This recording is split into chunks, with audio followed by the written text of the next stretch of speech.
results section allows you to share with your colleagues the findings of your study. And when you discuss the results, you draw attention to the implications of those results to the advancement of science.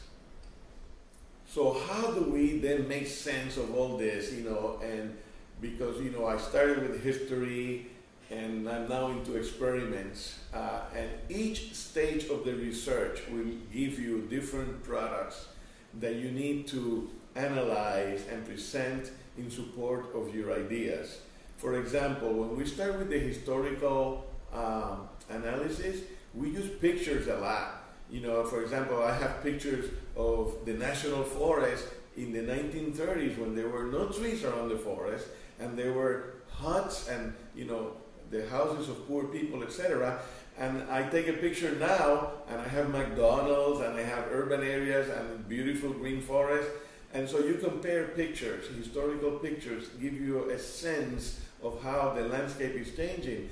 With aerial photographs, we put aerial photographs from the 1930s next to aerial photographs of the 2014, and you can really appreciate how the landscape changes, because in one picture you might have very few trees and very few houses, and in the other picture you have solid forests and you have urban areas. The landscape is very dynamic. You start seeing those changes.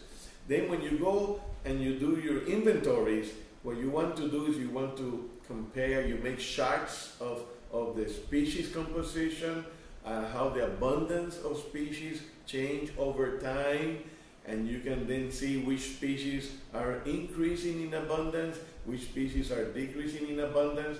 One of the things that we found, for example, is that these introduced species are increasing in abundance, and that's what led us to this idea of novelty, because they were clearly becoming more and more common in our charts, and therefore the forests were changing on their composition.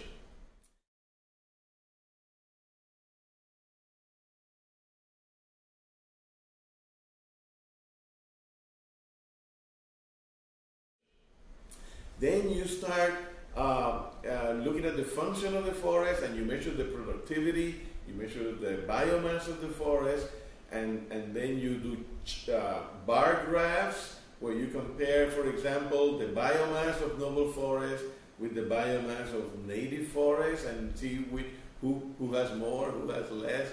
You do measurements of their,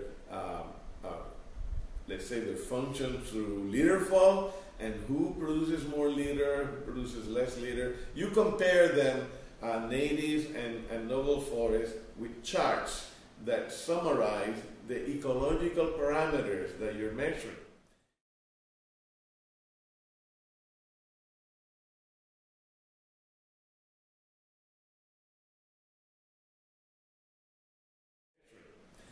Now, when you get to experiments, there the data becomes much more precise, because now in an experiment you're no longer looking at historical change over decades, nor are you looking at processes that occur in periods of a year or months or whatever. In an experiment you have real time, you have, let's say, temperature on the x-axis, and you have photosynthesis on your y-axis, and you know precisely what the rate was at what temperature.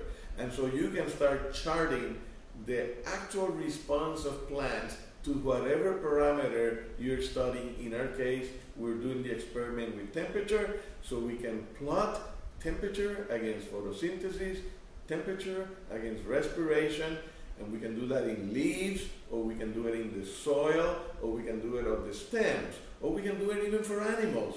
We can see how animals respond to temperature and look at their metabolism in response to temperature. So the experiments give you very precise information of how plants and animals and microbes are reacting to whatever parameter you're changing.